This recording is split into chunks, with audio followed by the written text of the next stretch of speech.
Hi, good afternoon, everyone. Okay, a couple things at the top before we go into Q&A. The President and the First Lady grieve the 3 lives lost at UNLV yesterday in yet another act of senseless gun violence.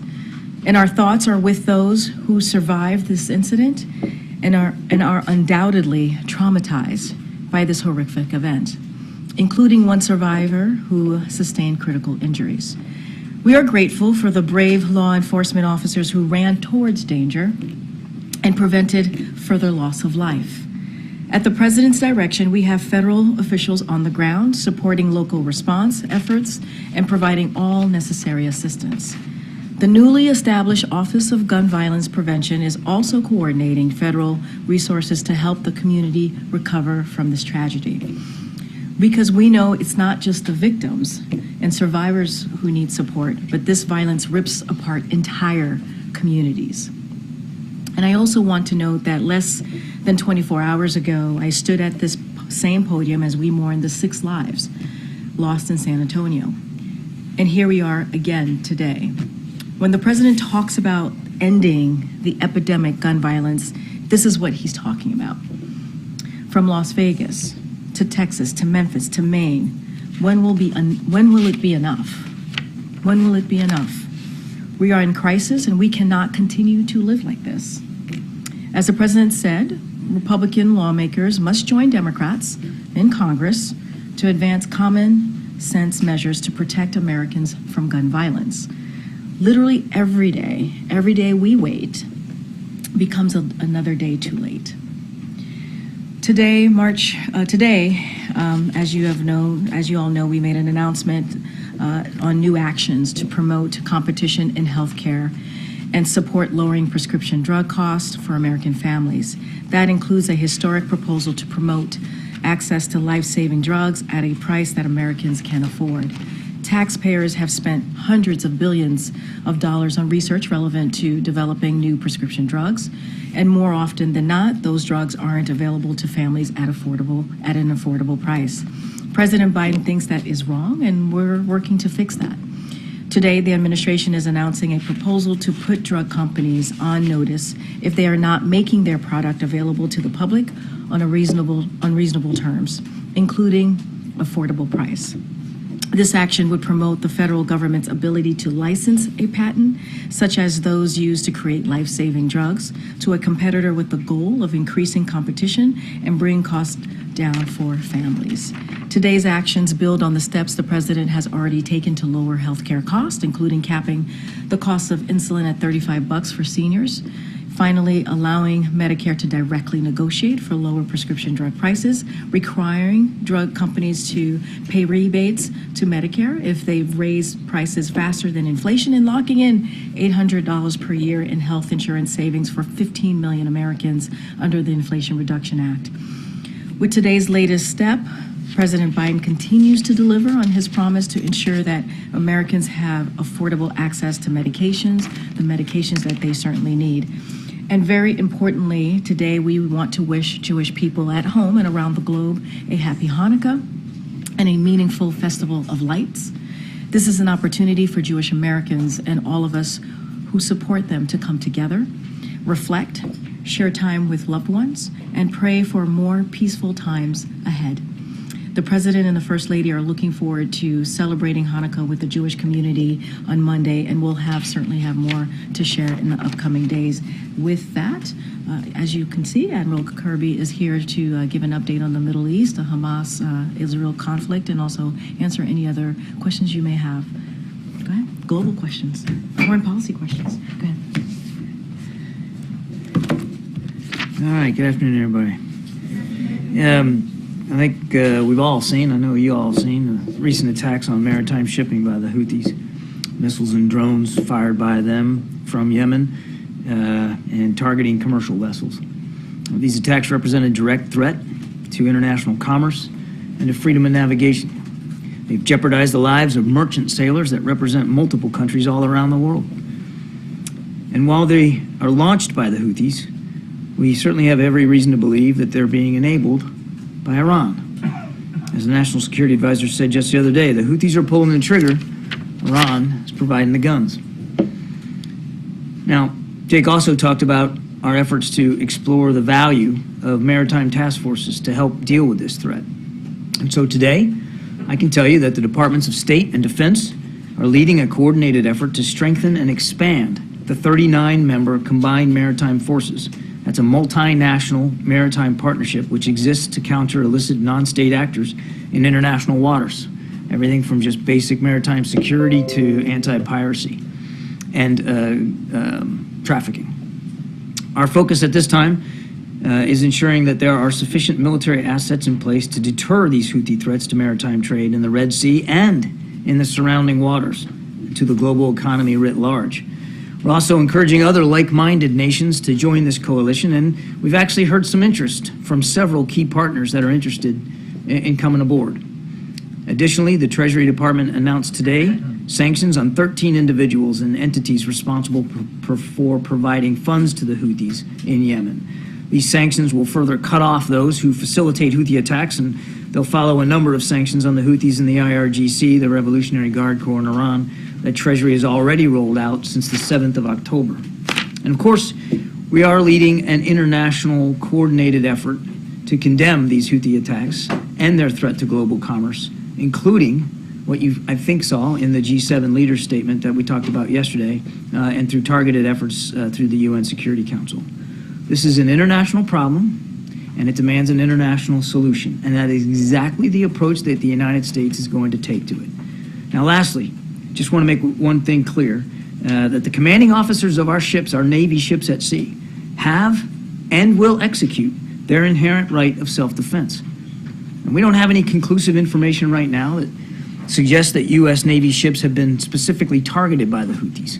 But, as we have in the past, so will we in the future take these missiles and drones down if we perceive a threat to our ships, our sailors, the ships and sailors of our partners, and of course, merchant traffic in and around the region. With that, let me take some questions. John, you talk about military assets in the region. Is the United States going to send more there, or what all is needed there? Well, we've already bolstered the presence in the region, particularly on the maritime side. Now, you have 2 aircraft carrier strike groups that are operating, one in the Eastern Med, of course, and then one right now in the Arabian Gulf. But as you probably know, a carrier strike group doesn't sail like it did in World War II. They're fairly disaggregated. Some ships and aircraft, obviously the air wing stays with the carrier, but other escort ships, some of the destroyers, they split off. And so, for instance, the ships that have been responding to these distress calls in the Red Sea, they belong to the Eisenhower strike group, even though the Eisenhower itself is in the Arabian Gulf. So I don't have any additional force posture to speak to, no announcements coming, but I do think it's important to point back to what the president has already done. And it's not just at sea. He's added additional fixed-wing aircraft to the region and air and missile defense capabilities. We're always going to keep our options open, certainly not going to take anything off the table in terms of additional posture changes if it's required. And secondly, Putin was in Saudi Arabia this week, as we all know. The president of Iran is in Moscow for talks. Help us interpret this. What do you see going on here? With the huge caveat that I can't get between the ears of leaders in Iran and in Russia, and nor would I try.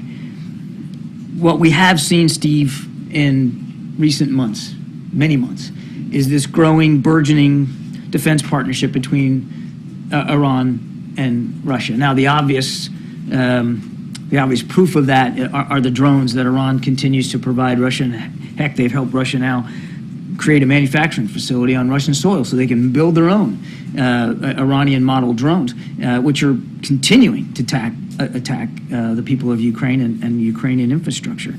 That said, and we've talked about this many times before, Iran probably wants something out of this too. And we have reason to believe that they want their hands on some sophisticated Russian military capabilities, attack helicopters, maybe fixed-wing aircraft, missiles, cruise and or ballistic. Now, I can't sit here and tell you that we've seen actual evidence of the movement of those kinds of defense articles, but there's clearly a growing relationship in the defense realm between these two countries. And as I've also said, it's not only not good for the people of Ukraine, it's really not good for the people of the Middle East. And Iran, which can get its hands on additional military capability, some sophisticated capability, only makes their destabilizing activity all the more worrisome.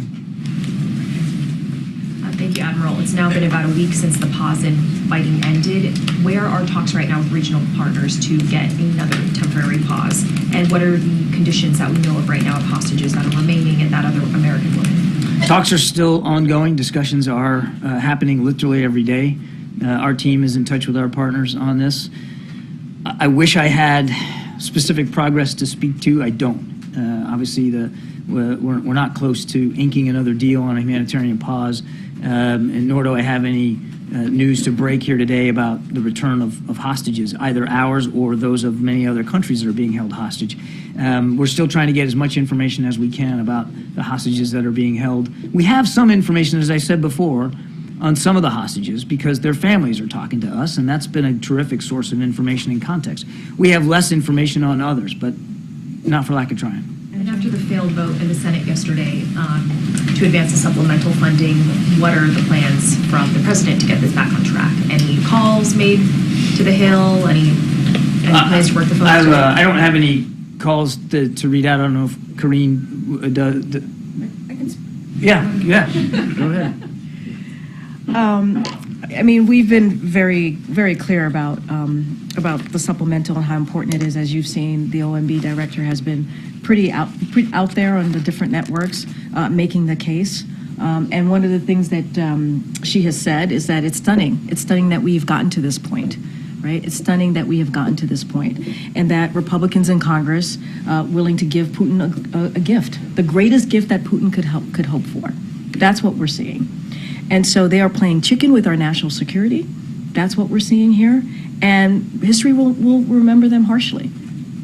And so as it relates to outreach, we've been very clear that we have had those discussions with them on a regular basis. And that, but the path forward is very clear. The path forward is that they need to get this done. And, you know, this is something that the president was very loud about, very clear about yesterday when he spoke to the American people in front of many of you and many of your colleagues. He made his message really clear, right? That we need to get this done. Congress needs to get moving forward very quickly because we're running out of time. Now, our Office of Legislative Affairs, OMB, and SC are in close touch with lawmakers, as they have been for some time, with both parties, and about the need of this critical national security. Let's not forget, when we talk about a supplemental, we're talking about the urgency, right? It is an emergency. That's why we asked for it. That's why we asked for the extra funding for our national security. And so it's time for Congress to get this done. We have to continue to make sure that the brave people of Ukraine have what they need as they are fighting for their democracy. And so I know the Admiral could speak a lot more about that as he has in the past 2 years, but that is our focus here, and we're going to continue to be very, very clear, talking to certainly both sides about the importance of this national security request. Over to you. You pick the next one. Right? Oh, I'm sorry. I thought you were going to add to it because I was like, No, I can't. I could not possibly add to that. It was very, very. I was waiting for you. No, it was a very comprehensive answer. It was good. On a quick housekeeping matter, do you have the readouts ready of the president's calls with King Abdullah and Prime Minister Netanyahu? You'll see him soon. Okay. You'll see him soon. Was there any significance to those calls happening today? Part of the regular outreach by the president to regional leaders as events continue to unfold between Israel and Hamas. As I said yesterday, you can expect them to be talking to Prime Minister Netanyahu soon, and of course he did. And now, has the U.S. independently confirmed claims from the Israeli military today that Hamas rockets have been fired at Israel from humanitarian zones? I have not been able to confirm that. Thank you, Karine. John, when the administration relieved sanctions on Venezuela's oil sector in October, it was on the condition that Nicolas Maduro begin releasing Americans being held hostage there by November 30th, which is obviously passed. No Americans were released. It's December 7th. Nor were any political prisoners? Wrongfully detained Americans in Venezuela. What's the status of that sanctions relief, and what are the consequences for him missing that deadline? You know, we don't telegraph punches in the sanctions realm. We don't get ahead of sanctions decisions, so I'm not going to do that today. Obviously, we always have that option available to us, but I'm not in a position now to rule anything in or out. Deeply concerned that those commitments weren't followed through by the evening of the 30th. And staying on Venezuela, Obviously, since the invasion of Ukraine, the administration has said that it's committed to protecting, territorial integrity around the world for nation states. And here you have Maduro threatening to annex 75% of its neighbor. What is your public message to Maduro, and is there any private message being sent to Maduro about the consequences of this? Yeah, so again, I've said this before, but we obviously support the peaceful resolution of the border dispute between Venezuela and Guyana. And we absolutely stand by our unwavering support for Guyana's sovereignty.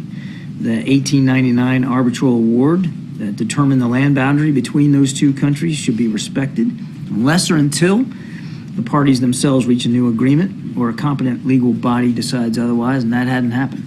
So we're going to urge Venezuela and Guyana to continue to seek a peaceful resolution of this dispute, including by the International Court of Justice. Just back to the supplemental package that failed to advance last night. Has anything since then been communicated by the administration to Ukraine? I guess, what are they to sort of make of the fact that there is such an impasse on Capitol Hill right now? Without trying to speak for the Ukrainians and what their interpretation of what's going on here, and particularly up on Capitol Hill, as you know, Ukrainian leaders were here in town yesterday over at the Pentagon for a Defense Industrial Conference. We're trying to make sure that we get in place the mechanisms so that they have a healthy defense industrial base and long-term security assistance built into their own self-defense, because they're going to need it wherever and however this war ends. And obviously, the events of yesterday were certainly a context and background to that meeting. But I won't speak for the Ukrainians. I can only speak for us. And as Karine mentioned, we're obviously deeply concerned about this. We've got a few more weeks here, and then we're out of Schlitz when it comes to helping Ukraine with this kind of security assistance that we've been able to provide. And that's just, that should be unacceptable to everybody. And we know that there's strong bipartisan support up there. It's just that there are a small number of Republicans that want to hold that aid hostage for some pretty extreme border policies that the president is not willing to talk about. That said, he did say we're willing to negotiate in good faith. He does believe that there should be immigration policy changes as well as resource changes, and he's willing to have that conversation. So at this point, can the White House offer any assurances that more, additional funding is coming their way, or no? We are not in a position to make that promise to Ukraine, given where things are on the Hill.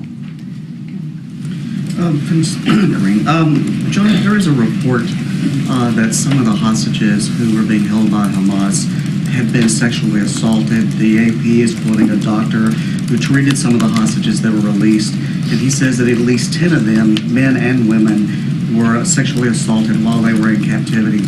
What do you know about this? Do you have any indication, any evidence that the hostages have been sexually assaulted? I got sort of a version of this yesterday. I can't confirm these individual reports and stories. They're horrific.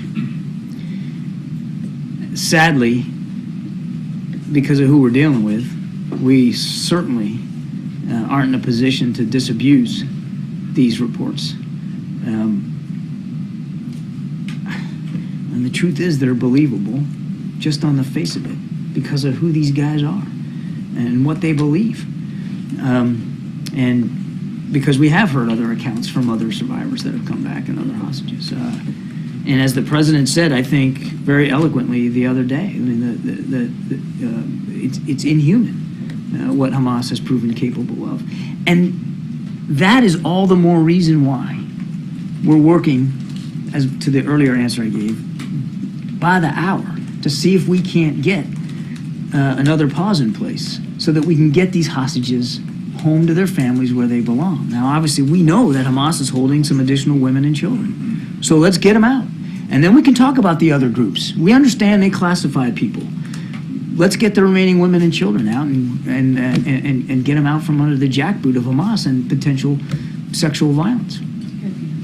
So in terms of the aid package yesterday that went down, is there any second guessing at the White House about the president's decision to put border security into the same package and therefore give Republicans in some way leverage to make one hostage to the other. You can't complain that they are linking the two issues since you linked the two issues. Is there any second guessing about that? Was that a mistake? No. All 4 buckets of the supplemental, Peter, were of an urgent nature. Ukraine, Israel, we've talked about. There's also money for Indo-Pacific strategy, of course, with AUKUS and the developments of coming forward, trying to get Australia their nuclear propelled submarine capability, and then the border, and some $6 billion in there for additional resources for the border. I mean, if you listen to the Republicans talk about the border and the urgency that they think needs to be conveyed, okay, well, it was in our national security urgent request, $6 billion for the border. We share a sense of urgency, so act on that. Act on that. Thank you. Kirby, Congressman Michael McCall, the chair of the House Foreign Affairs Committee, told Politico that Pepfar reauthorizations negotiations are deadlocked. What is the White House sense of where that stands right now, and what's the administration doing to push that process along? And if it's not reauthorized, what are the consequences of that? Can the funding continue? This is a program that over 20 years has literally saved something like 25 million lives. Again, there is, without speaking to the negotiations on the Hill, and this is something that should be as nonpartisan as it can be. I mean, you're talking about millions and millions of lives at stake here. So we urged them to find a way forward here to reauthorize this funding.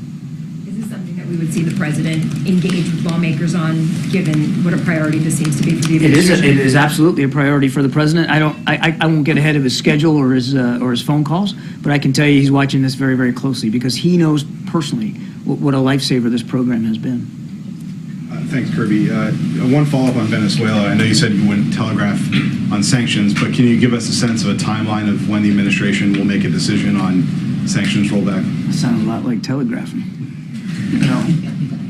On one more on the, I want to ask you about the grounding of the Osprey fleet.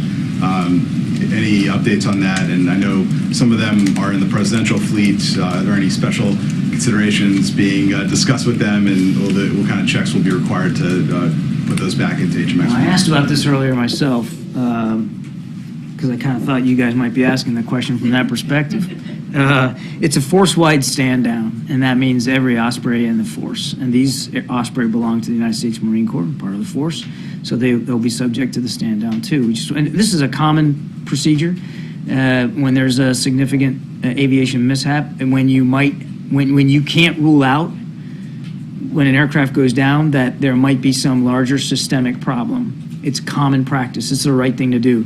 Put them all on the ground, put them through an inspection regime, make sure that you don't rule that out as a problem. Maybe, and so that maybe it's just aircraft specific, platform specific, and not necessarily the whole system. So they'll do that, and I have no doubt in my mind that they'll do it as expeditiously, but also as safely as possible. We won't let them back into the air until we know that we can do it with a measure of certainty. John, as Karine just noted, tonight at sundown starts the Festival of Lights, the Jewish holiday Hanukkah. Are there any specific or credible threats right now to Jewish sites or Jewish communities that you can share with us? And is there a message to those communities or any community in this country what they should be prepared for as we embark on the first of 8 nights? I don't have any specific credible threats to speak to in the sense that, to a certain locality or community or through a certain actor. What I can assure you, Peter, and the Jewish community is that we are working very, very hard at the federal level to analyze all the streams of intelligence we can, domestically and overseas, for any spillover effects from the conflict in Gaza to here at home, particularly against the Jewish community as well as the Muslim and Arab communities here in the States. And that we, more importantly, are working to share what we're learning and hearing with local and state authorities who would really be where the rubber meets the road in terms of trying to prevent. But we want to be able to, again, without any credible knowledge of a specific threat, we want to be able to identify it before an actor can move and certainly disrupt that as best we can. Does the U.S. have any concerns about Israel considering exploring the possibility of using seawater to flood out some of the tunnels used by Hamas beneath Gaza right now? Among the possible concerns are there hostages in those tunnels? And also from the Palestinian Water Authority, I think it is, They say that this would have devastating effects on the aquifer that's beneath there that would make this land unusable in the future if it's to, as it would be retained by the Palestinian people. Yeah, I can't speak to the reporting about this particular idea. I'd refer you to the IDF. I would just say that, as we have said many, many times before, while they go after this very legitimate threat, we continue to urge our Israeli partners to do it in a way, as Secretary Blinken said, how they do it matters, in a way that minimizes the risk not only to civilian life, certainly to our hostages, or the hostages, but also to civilian infrastructure. I'll just leave it at that. Thank you. The president last night spoke about how he's fighting every day for the release of a number of journalists, and he included Alsu Karmasheva, Radio Free Europe, in that list. If he's saying that she should be released and he's pledging to fight for that, does that mean that the president believes she is wrongfully detained, regardless of where the State Department process is? It means that he believes that she ought to be able to do her job as a journalist and not be detained by Russian authorities. I am not in a position to get ahead of the State Department. As you know, Catherine, they are the ones that make the decision about wrongful detention, and as I understand it, they're working their way through that process. Thanks, John. Back on Venezuela, Southcom announced that it was going to be conducting flight exercises over Guyana today.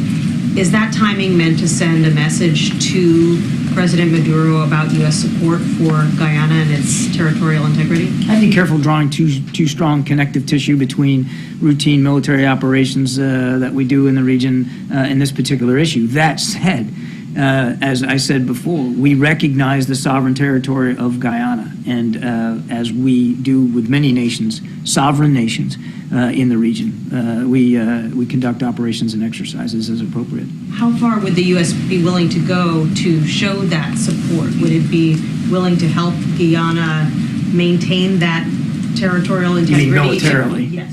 I'm not going to speculate about that kind of a thing. What I said yesterday stands. We want the internationally recognized border recognized. We want these two sides to work it out diplomatically. We've already expressed our support for the 1899 arbitral award, which set that boundary. And as I also said yesterday, we don't want to see this come to blows. There's no reason for it to. Thanks, Karine. John, is the U.S. in any sort of a conflict with the Houthis? In sort of a conflict with the Houthis. We are not in an armed conflict with the Houthis per se. That said, as I said at the top, we're going to do what we have to do to protect ourselves, our partners, and merchant shipping. And we've done it in the past. We'll do it again in the future. That sounds a little bit like a conflict. We are protecting and defending freedom of navigation. We're protecting and defending our ability to operate in the region, in the Red Sea and surrounding waters. And as I said at the top, we are looking to flesh out an already pretty robust combined maritime force to protect freedom of navigation in the area. And like I said, we've got a couple of, several other countries that are willing to participate, so we look forward to that. Does the president have any regret over delisting the Houthis as a terror organization? Is he reconsidering that at all? I've already said that we are going to review that decision. When? No, we are. I said it a couple of weeks ago that we're going to take a look at that decision, and we still are. On the results? I don't have a date certain for you or any outcome to brief Jackie, but we said we're already going to take a look and review that decision. And then on the supplemental, the House Speaker said yesterday that the failed vote in the Senate is proof that Senate Democrats don't have support for their partisan position. What is the White House response to that? The president believes, I'll let Senate Democrats speak for themselves, the president believes, and he said this to you yesterday, that the immigration proposal, that's gone nowhere up on Capitol Hill. He also believes that border security needs to be enhanced. So it's for the president, it's both a policy issue, immigration reform writ large, and a security issue. The gap seems to be between what the president is offering, which we don't have many details on, and what Senate Democrats have been willing to put into a package. Because we haven't gotten a lot of the details on what that negotiation offers, can you characterize any distance between, what the president is willing to do and what Senate Democrats may not be willing to embrace? And moreover, should Congress stay in session until this is finished? Certainly, I'm not going to negotiate this thing in public. There's probably a reason why you don't have perfect visibility into what everybody's saying behind closed doors, and I think that's appropriate. We're not going to start negotiating in public, and I'll let Leader Schumer talk about and Leader McConnell talk about what they want to do in terms of the session. We're working very, very close with Senate Democrats on trying to move this forward. And you heard the president say himself, he's willing to negotiate in good faith with the Republican side as well. But they've got to be willing as well. This is about compromise. And in a compromise, nobody gets everything that they want. The president understands that from a long career in the Senate, and he's willing to have that as a starting point of the conversation, with an understanding that compromise means nobody gets everything they want. But that's not what we're hearing from the House side, the Republican side in the House. It's kind of a take no prisoners approach, all or nothing, what we want and nothing but what we want. And that's just not negotiating in good faith. Thank you, Karine. John, on Ukraine funding, some of the experts that I've spoken to say that one of the consequences of the funding not being advanced may be that Ukraine might need to think more seriously about ending this conflict diplomatically. Now, I know you've said many times that it's up to President Zelensky and the Ukrainian people when to start negotiating, but at this point in the conflict, and considering waning public support both in the U.S. and in Europe, can you just talk about some of the thinking behind the calculus of a ceasefire versus a dragged-out impasse? Yeah, Patsy, you'll be wholly unsatisfied by this answer. President Zelensky gets to determine how and when this war ends and under what conditions he's willing to negotiate with Mr. Putin. If you're sitting in his seat right now and his troops, you're looking out across that front and you see a lot of Russians. You see a lot of Russians that are getting increased in size because Mr. Putin continues to recruit additional manpower and throw them into the fight. If you're looking across that battlefront, you're seeing a Russian armed forces that they're willing to go on the offensive. They're probably not just going to sit in defensive positions all winter long. And so you want to be ready to take that on, and you want to be able to not only defend yourself, but go on the offense. He gets to determine what that looks like. What we want to do since the beginning of this conflict is make sure he has the tools to do that. And those tools are about to run out. And just one more, John. Two more, actually, if I may. As we are in year-end season. That's not up to me. As we are in year-ender season, can you talk about foreign policy goals, focus, challenges, looking ahead to 2024 as the U.S. deals with strategic competition with China, the war in Ukraine, and now this war in Gaza threatening to widen throughout the Middle East? Well, without getting ahead of the president, I wouldn't do that. But I think he would tell you that we have accomplished an awful lot on the world stage. And American leadership has been clearly demonstrated in so many ways across so many regions. NATO is stronger and bigger. We've got an increasingly networked and cooperative arrangement in the Indo-Pacific. And just today, Jake Sullivan's in Seoul meeting trilaterally with Japan and South Korea. I could go on. And I would expect to see in this last year of this term, us putting our foot down on the accelerator and pushing all these changes even farther forward. And just really briefly on the Houthis, John, on these actions that you're taking, how should we see that in the context of the Gaza war? Do you feel that do you see this as a conflict widening via Iran proxies, or is this separate? It's a risk. It's clearly a risk to the potential widening and deepening of the conflict. And we said from very, very early on when the president ordered additional military capability that we don't want to see any actor, state or non-state, widen or deepen and escalate this conflict. And what the Houthis are doing could have that effect. And this goes to Jackie's question. Are we in a conflict with the Houthis? We're not in a conflict in the Houthis right now. We're not seeking a conflict with the Houthis. But what we are seeking is to be able to defend ourselves and to prevent this conflict from widening. And that's the better answer. I should have given it to you. Thank you, Karine. The UN has described the... It just takes me a while to get there. I just gotta get... Yeah, sorry. It's okay.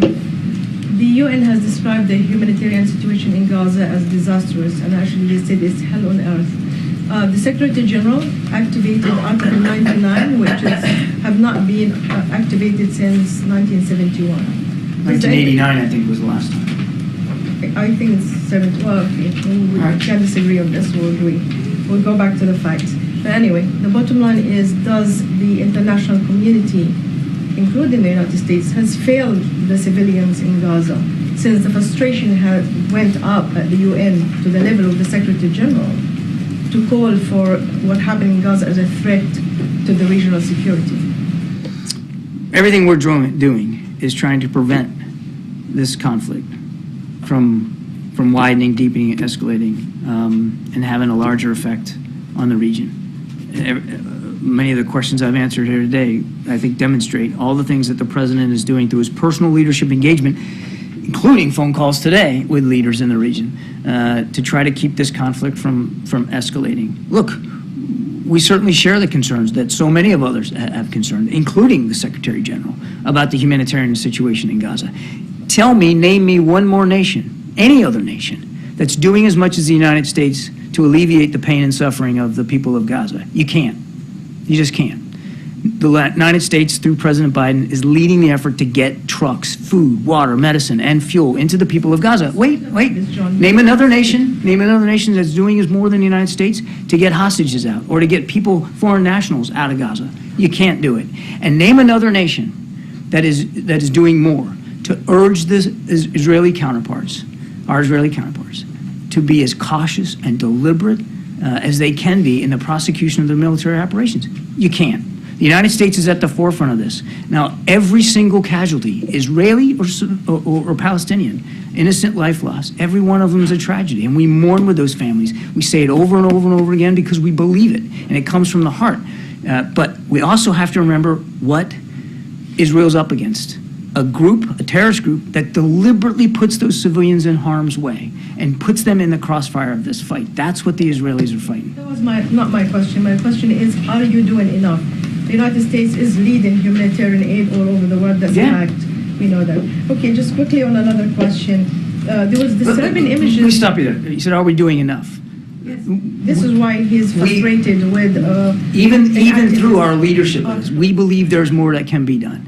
And we're going to continue to do more. And we're going to continue to lead. And we're going to continue to urge other regional partners to step up their efforts too. It can't just be the United States. And look, we are getting help. I don't want to dismiss that. Egypt, Qatar, Jordan, and of course our Israeli friends. They've all been contributing and participating in trying to get this aid in and hostages out. I want to give due credit where it is, but we can all be doing more, and the president is committed to doing that.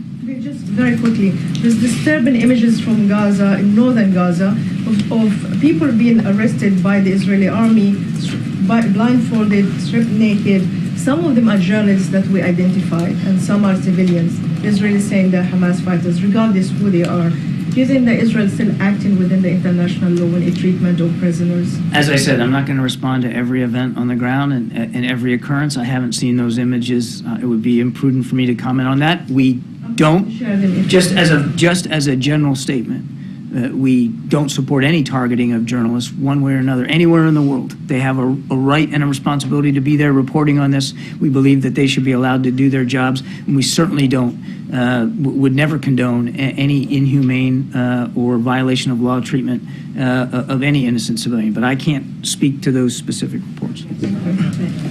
Thanks, Karine. Thank you, Admiral. Reuters, AFP, Human Rights Watch and Amnesty have all released separate reports today on a strike in South Lebanon in October, which killed 1 Reuters journalist and injured 6 people, including 2 AFP journalists. These investigations all say that the evidence points to the Israeli army being responsible. What's your response to those reports, and what's your message to Israeli forces in general for the protection of journalists in this conflict? We haven't seen those investigations, and so it would be imprudent for me to comment on them one way or the other. As I said in my earlier answer, we absolutely do not condone or support any deliberate attacks on journalists covering a war. They're already placing themselves in great danger by being there. We believe they have a right and responsibility to be there, and we would and continue to call on people to respect that. Thanks, Karine. Thanks, John. John Feiner was in India this week and met with the External Affairs Minister and other Indian officials. The readout said that he addressed the government's investigation into the alleged plot to assassinate a Sikh American on U.S. soil. Can you provide any more on that, or did he get any assurances or any sort of timeline on when we would see this investigation? I'm not going to comment further on that. It's under active investigation. We've said that we're glad that our Indian counterparts are taking it seriously and doing that. We want those responsible for these attacks to be held fully accountable, but I won't get ahead of an investigation that isn't complete. Follow up on this, what impact this is going to have on your bilateral ties with India? Look, India is a strategic partner. We're deepening that strategic partnership. They're a member of the Quad in the Pacific, and we participate with them on a range, particularly of security-related issues, and we want to see that continue unabated. That said, at the same time, we certainly recognize the seriousness of these allegations, and as I said earlier, we want it fully investigated and those responsible to be held properly accountable. And the president is still planning to travel to the Quad summit in India next year? I don't have any travel to speak to today. Thank you, Karine. So first I have two questions, one on the war in Gaza. The Pentagon said today that the U.S. has now resumed flying drones over Gaza to search for hostages. Can you talk a bit more about if there's any changes in our efforts to locate the hostages in Gaza? Has it become more difficult or less difficult after the temporary ceasefire? It's always been difficult to try to locate them, especially since we don't believe Hamas holds all of them. We don't believe they're all being held in one group, and it's entirely likely that they're being moved around as operations are conducted. So that's one of the reasons why, quite frankly, that our drone flights can be valuable. It's just an extra set of eyes up there to kind of see what you can see. I wouldn't dream of speaking publicly about the details of those efforts or what we might be gleaning or not gleaning. I think the less said about our information, the better, except to say, as I said at the very early part of this briefing, I think to Selena's question, is we don't have perfect visibility on all of the hostages, where they are, what their condition is. And a quick follow-up on South Korea and China. You were talking about the meeting that Mr. Sullivan is having with South Korean and Japanese counterparts. The State Department recently raised concerns over China's economic coercion against specifically South Korea, pressuring Korean theaters to block an American performing arts company called Shen Yun. I'm wondering, during upcoming talks with counterparts there, is China's economic coercion part of the discussion, and how concerned is the administration about that to our Democratic allies? Well, first of all, we'll wait till a readout when Jake gets back and figure out what was exactly talked about, so I won't get ahead of that. The main purpose of Jake's discussions are really to explore ways to improve our trilateral cooperation across a range of things, but certainly in the security front. By that I mean the defense-related military front. But cyber, space. I mean, it's all the things when it comes to trilateral cooperation. I don't know of too many conversations that we've had with our Korean and Japanese counterparts where, in some form or fashion, China's economic bullying practices don't come up. So it wouldn't surprise me, but let's not get ahead of the meeting yet. Thank you very much. I have a question about this new partnership with Mexico. Secretary Yellen in Mexico just announced a new partnership with Mexico to help improve screening of foreign direct investments. I'm wondering if this is about restricting Chinese investments in Mexico, and why is this important for U.S. national security? Well, first I'd refer you to the Department of Treasury for more detail, but just as a broad statement, we don't ask countries to choose between the United States and China when it comes to economic opportunities or investment. Sovereign nations get to decide for themselves. And what we're focused on is the President's Global Program for Investment and Infrastructure, PGI we call it, which is really about offering alternatives to some of the less transparent, less reliable, high-interest loans that other nations around the world seem to be willing to proffer. But again, every nation has to decide for itself. Thanks. Thank you so much. All right.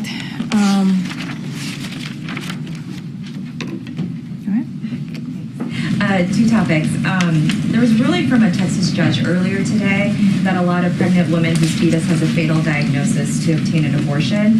And it appears to be the first time since the Dobbs ruling that a woman in the U.S. has asked the court specifically to approve an immediate abortion. So I wanted to know the White House response to that ruling or a comment on the expected appeal of that decision from the state of Texas. Yeah, so saw that ruling. Let me just first say that no woman should have to go to a court to get the health care that she needs. That should not be the case. No woman should have to do that. So let me just start off by saying that.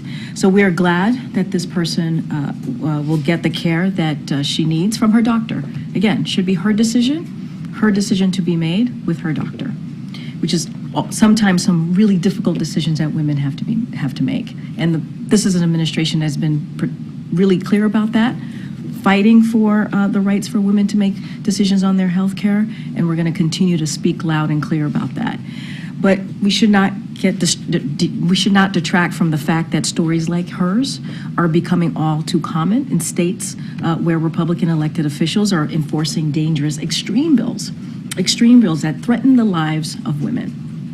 And so since that Supreme Court, as you just mentioned, overturned Roe v. Wade, the Dobbs decisions, women are being denied medical care they desperately need in order to preserve their health and even save their lives. They've been turned away at emergency rooms, forced to delay care at grave risk to their own health, left with complications that threaten their ability to bear children in the future, and made to travel hundreds of miles for medical care that they need. So ensuring women have access to emergency medical care has been a core focus of this administration since the Dobbs decision, and we're going to continue to fight for that. And we're going to make sure that providing care and giving guidance to doctors and hospitals about emergency care that is required under federal law, that we make sure that we provide that information as well. But this is an administration that's spoken loud and clear since day one. Since day one, you heard from the president, you've heard from the vice president, you've heard from me and others that we are going to continue to fight for women to get the care that they need to make these decisions on their own, these personal decisions that they should be making with medical doctors. And on immigration, if I may, I wanted the White House to address the concern or the criticism from Republicans who said that President Biden has, in their view, used his parole authority too broadly. So obviously the president has used his parole powers in the administration to grant protections to, for example, Afghans after the withdrawal and Ukrainians after the war began. But Republicans are saying that this has to be done on a case-by-case basis. So I wanted to know the White House position on those criticisms from Republicans that he's essentially abused that parole authority. And we disagree, obviously. The president has used those authorities in the way that we think it's appropriate, right? You just named two ways that we use it in emergency way, right? In a way that was a way that a world leader would make sure that the parolee program is used in situations where people are coming from dire situations, right? Dire scenarios. And so we strongly disagree. Look, Republicans talk about immigration reform. They talk about border security. The president, on day one, the president put forth an immigration policy, right? He put forth a comprehensive immigration legislation to start that conversation, essentially to start negotiating on day one. It's been 3 years. And they have not been moving forward in good faith. They have not been trying to get to a solution in good faith. The system is broken. We want to find real solutions. The president said yesterday he's willing to have a serious conversation about this. But where's the good faith? Somebody was asking about Speaker Johnson, right, and how his demands for HR 2. And let's not forget, HR 2 is what Speaker Johnson and the House Republicans want to move forward with, right? And let's not forget what's in HR 2, right? HR 2 forced the deportation of unoccupied children seeking refuge. It mandates detention of all families. That's the extreme. That's what we're seeing from HR 2. That's not moving forward in good faith. Okay. So what would Republicans have to do to show that they are willing to operate in good faith on this subject in order for the White House to engage in negotiations? So look, they should have a conversation with Democrats. Democrats have said that they want to compromise. Have that conversation, right? Just make that discussion, have that discussion, negotiate in good faith with our Democratic leaders in Congress. Have that conversation. Well, there have been bipartisan negotiations taking place for weeks in the Senate. Are you saying that that's the proper venue for this discussion, not discussions between Senate Republicans and directly with the White House? The negotiations has been happening and should be happening with Republicans and Democrats in Congress. That's what should be happening. And we want to continue for them to have those conversations. But they're not moving forward in good faith. They're just not. And, you know, when you have a speaker demanding to push forth H.R. 2, which is extreme, it is extreme. That is not moving in good faith. And so that's what we're seeing. And let's not forget, you know, House Republicans voted to cut 2,000 border agents. You know, they are blocking the president's efforts to secure the border and enforce the laws. Those are the things that they're doing. So where's the good faith? Where's the good faith there? So when Senator Cornyn says he thinks this needs to be kicked up to another level, direct talks between Leader McConnell and the president or his aides here at the White House, you're saying that's not going to happen? What we're saying that Republicans need to act in good faith and show that they're serious, and they're not, you know, because they're blocking, right? They're blocking the president's request for funding. That's what they're doing. So that's what we want to see. We introduce, here's the thing. We introduce a comprehensive piece of legislation to deal with the immigration system, a broken system. We did that on day one. That was our effort, to have that conversation, to negotiate and be able to put forward a piece of legislation that could be voted on. The president put forth his ideas and how he wanted to move forward. It's been 3 years. What they continue to do is block. What they continue to do is take away law enforcement, right? That they keep voting against trying to make the system better. That's not acting in good faith. Is there time to put together a deal this year? Are you running out of time? I mean, look, it is, yes, we are running out of time, right? We are running out of time. And that's why we keep pushing and saying this national security supplement needs to move forward.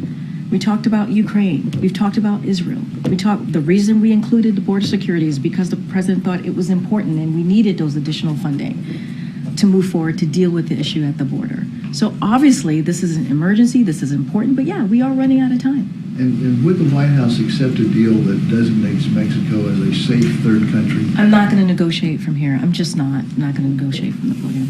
Go ahead, MJ. Karine, yesterday when I asked the president whether he believed any other Democrat could defeat Donald Trump other than him, he said probably 50 of them. I'm not the only one. A big part of the re-elect argument is that the president is best suited or uniquely suited to take on former President Trump. If the president himself thinks that plenty of other Democrats can defeat Donald Trump, what would you say is sort of the driving rationale for the president running for re-election rather than handing off the baton to the next generation? So MJ, as you can imagine, it's a 2024 question. It's an upcoming election. I just can't get into it. Look, our focus is going to continue to do what we've been doing the last 2 years, almost 3 years, right? Which is making sure we deliver our promise that we've made to the American people, is to make sure that we have an economy that works for all, that works for the middle class. And we have had some historic progress here, right? When you think about the 14 million jobs that have been created, when you think about even further back, when you think about what the president walked into, an economy that was in the tailspin, and getting that back on its feet. So the president wants to continue to do that, continue to lower costs for Americans, continue to make sure that this economy is working for all. There's our democracy. He wants to continue, we're making sure we're fighting for our democracy. Remember, the president initially said something I can talk about in 2019 and in 2020 when he was running for the presidency. He believed that our democratic values was at stake, and he wanted to fight for that, because the soul of our nation was worth fighting for. And Americans believe that. Majority of Americans showed that they believe that in 2022. So those are the things that he wants to continue to do in the next year, right? But I can't speak to any specifics of horse races or I just can't speak to anything like that as it relates to 2024. Could you say anything more broadly about the idea of the president being a bridge to the next generation, just given that that's something he I mean, that's something he said, right? He has said himself during the 2020 election, right? That is something he has said. So the president believes that, but I'm just not going to speak specifically about any other potential candidates or that could be the current, the potential Republican nominee. I just cannot speak to that at this time. Does the president have any plans to address the shooting that took place in Las Vegas when he travels there tomorrow? Yes, you could expect the president will address the shooting, the awful shooting that we saw at UNLV. Does that mean going to the site or visiting with survivors, or just at other remarks that will be public? I don't have any update to his schedule, but he will for sure, while he is in Las Vegas tomorrow, address the horrific shooting that happened at UNLV. Okay, let me ask you if I can. The Biden administration delayed again banning menthol cigarettes. Some public health officials, as you know, blame them for taking the lives of hundreds of thousands of Americans. The president had committed to doing that before the end of December. I believe, in the words of the American Heart Association's National Senior Vice President of Federal Advocacy, if not now, when? So I have to be careful. There's a rulemaking process that's currently occurring right now, and so as it's still going on, I cannot comment to this. I would have to refer you on the specifics of this to FDA. You can't comment now on the president's commitment to do it by the end of December, not meeting it? There's a rulemaking process, and I just can't speak to it. That's just how it goes here when there's a rulemaking process. Easy. Thanks, Karine. The administration is warning pharmaceutical companies that if the price of drugs are too high, then the government might cancel their patent protections. So what taxpayer-funded drugs is the White House specifically targeting here? So, are you speaking about March In? Exactly. Okay, what we announced today. Look, this is a proposed framework that we've provided for how agencies evaluate questions around March In. So it's not about any particular drug or forthcoming action, but again, this is a framework that we have provided for agencies and how they move forward. If the proposal is finalized, when and how would the administration plan to exercise the right? So I'm not going to get ahead of what agencies are going to be, how they're going to move forward. I don't have a timeline of that to lay out from here. Go ahead, Ed. Yeah, thanks. I want to ask you about Bidenomics. You said it. The president, though, hasn't said the term Bidenomics since November 1st. Is he moving away from that term? I didn't say that. You said it recently. Oh, you mean I have said that? The word Bidenomics. Okay, gotcha. The word Bidenomics. I hear you. My apologies. The president has not said that word since November 1st in his speech. Is he moving away from that term because it's not moving the poll numbers? So look, let me just say, last week we learned economic growth was higher than 5%. I know this is something that you cover very closely, and 5% last quarter, higher than any quarter under Trump outside of the pandemic. And inflation fell 3% with prices staying flat in October. So what is important is what the data shows. The president has talked about how Bidenomics is strengthening supply chains to lower costs and investing in America, clean energy, and manufacturing. In fact, he had signs right behind him just last week. I was there. I'm sure you saw them that said Bidenomics. And you've heard me, as you just stated, and many other White House officials talk about how Bidenomics is indeed lowering costs. Let's not forget taking on Big Pharma, right? So that Medicare could negotiate to lower costs, lower drug costs. Let's not forget drug fees. All of this is part of Bidenomics. All of this is, we're talking about investing in America, which the president certainly has led on and talk about all the time, very, very consistently. So when he talks about the economy, that is Bidenomics. When he talks about what we're doing and how we're delivering for the American people, that is Bidenomics. But then what's the disconnect between what people are feeling and seeing at the grocery stores, at their tables, and what the president is saying about the economy? So let me just be real clear. We get into the holiday seasons. We've actually have seen a decrease in eggs, in bacon, in milk since last year. So we are seeing lowering cost as we're going into the holiday season, as people are going to do some holiday shopping. We're seeing lowering cost in TVs and things that people need to think about as they want to give a gift to their loved ones. And so we're seeing some costs go down, airline tickets, gas prices. So the work that we have done, the work that this president has done, the investing, whether it's investing in America, whether it's Bidenomics, we're seeing that. We're in a different place today than we were a year ago. We are just in a different place with costs going down, and we've talked about the growth is higher than 5% last quarter. That is because of the work that we have done. We saw inflation is moderating. That is because of the work that we've done. And look, to your question about what Americans are feeling, we understand that we're coming out of a pandemic. What Americans had to deal with was a big deal. People lost loved ones. The economy was in a tailspin. Certainly wasn't helped by the last administration. This administration had to actually do the work. So, but inflation is up 17.7% since the president took office. Inflation fell to 3%. That matters. I just talked about the important goods that matter to the American people, how that's going down. As we're going into the holiday season, actually we started it, as we're going to go into certainly Christmas in a couple of weeks and other important events that people follow this month. And so we're seeing prices go down. And let's not forget the historic actions that this president has done. I talked about Big Pharma. I've talked about the Inflation Reduction Act.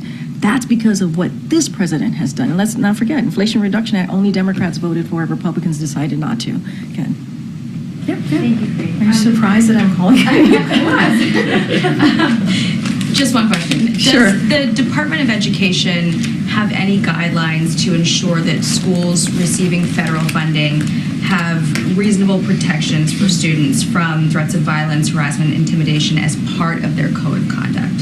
So reasonable protections in order to get the federal funding. So I would have to go back or refer you to the Department of Education. That's such a specific question, so I just would have to go to the Department of Education because I don't know which programs you're specifically talking about or how that works, so I just need to... Related to the university president's testimony and how, the university presidents were saying that their codes of conduct may not designate any of the language, the infantada language, as against their rules unless it turned into... Well, look, I as far as it relates to funding and how that works, I would have to certainly refer you to the Department of Education. We have been very clear. You heard me yesterday about how we feel when we see hatred, the way that we have seen go up in a community like the Jewish community, anti-Semitism. We're going to call that out. It is unacceptable. We're going to have the moral clarity here. This president has had moral clarity on that. And so we're going to continue to be steadfast and call that out and say anti-Semitism is unacceptable. Okay, Michael. Thanks, Karine. At DHS, there's an office called the Countering Weapons of Mass Destruction Office, and its job is to protect major cities and major events across the country against chemical, biological, radiological, and nuclear threats. On February 2nd, this office will disappear without congressional reauthorization. And it protects things like the Super Bowl, which is just a couple days later, February 11th. Is this something that the White House is prioritizing? Is it involved in ensuring that Congress fits this into some vehicle? I would have to talk to our Office of Ledger Affairs on that particular question. Obviously, what you just laid out is, concerning, and we want to make sure that communities are safe, and certainly events like the Super Bowl, people feel safe. And so I would just have to connect with the Office of Ledger Affairs on that one. Okay, go ahead. On immigration, you've mentioned several times this day one bill that the president put forth. My question is, would he be willing to meet with Republicans and have a meeting with them about that particular bill to make his case for why he thinks that should pass? I mean, look, it's been almost 3 years. It's a comprehensive bill. Lawmakers are on the Hill.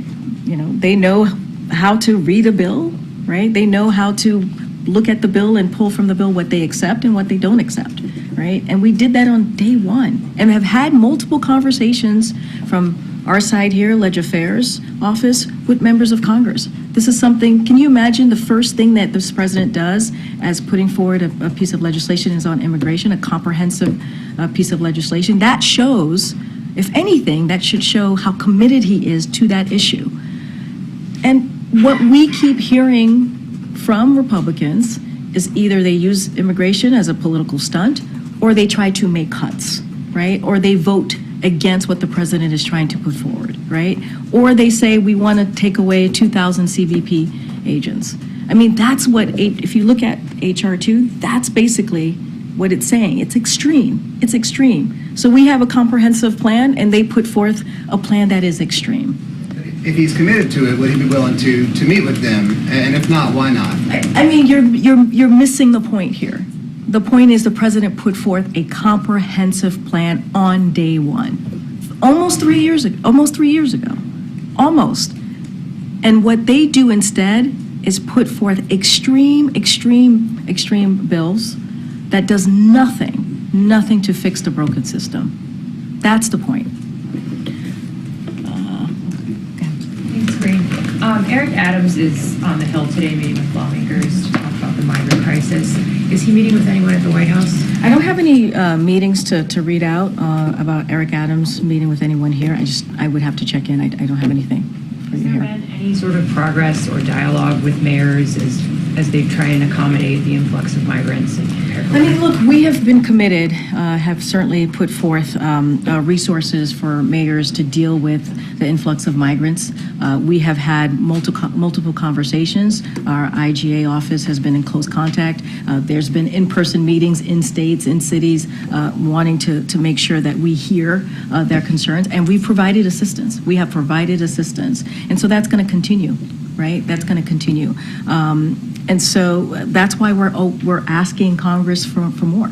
We're asking Congress to help us in trying to deal with this broken system that has been broken for decades. All right, we're going to wrap it up. Go ahead.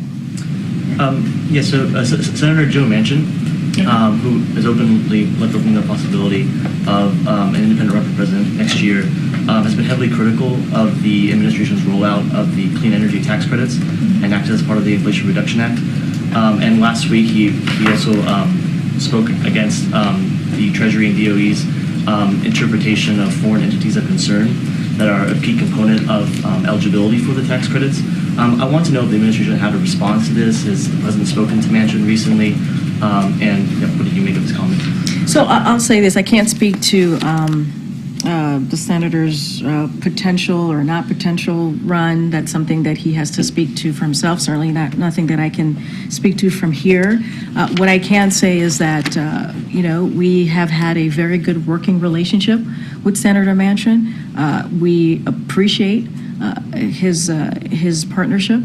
We could not have gotten the Inflation Reduction Act done without him, obviously, but just not going to get into anything else specifically. Obviously, this is an issue that is important to the president when it comes to climate change, when it comes to clean energy. These are issues that the president has led on. He has had the most aggressive climate change agenda. When he walked in, he said climate change was one of the 4 crises that we've had to deal with, and that's what you've seen him do. You've seen him act on that.